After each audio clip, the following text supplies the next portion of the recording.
When speaking about the horrific history of the transatlantic slave trade, one of the most famous narratives is Roots by Alex Haley, which was first released as a book and then made into a popular TV series. This story was the narrative of a Gambian man named Kunta Kinte who was captured and enslaved and sent to America, and follows the legacy and history of his family and the transmission of his story throughout generations until the author, Alex Haley, who was a sixth-generation descendant of Kunta Kinte. And although there were strong allusions to Kunta Kinte's Muslim heritage throughout the TV series, and more specifically in the book, what is the link between Kunta Kinte and Fatima Fihri, the founder of Qarawiyyin University, the oldest university in the world? In the book, Alex Haley describes Kunta Kinte's grandfather as an Islamic scholar who moved from Mauritania into Gambia and married his grandmother. And Kunta Kinte was named Kunta after the tribe that his grandfather came from.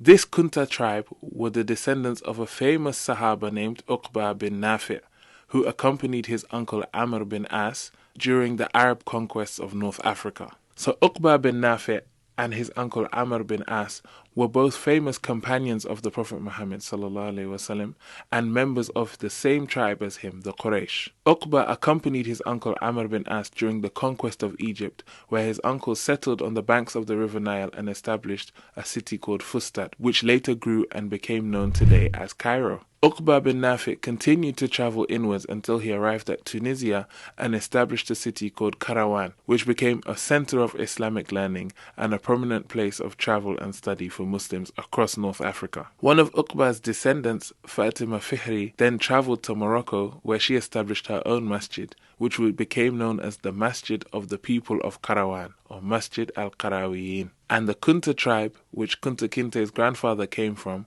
were also the descendants of Uqba bin Nafi', making Fatima Fihri and Kunta Kinte distant relatives. This is a testament to the often unknown and untold history and legacy of Islamic scholarship in West Africa, as we see that this enslaved West African man had a lineage that traced its way all the way back to the time of the Prophet Muhammad ﷺ.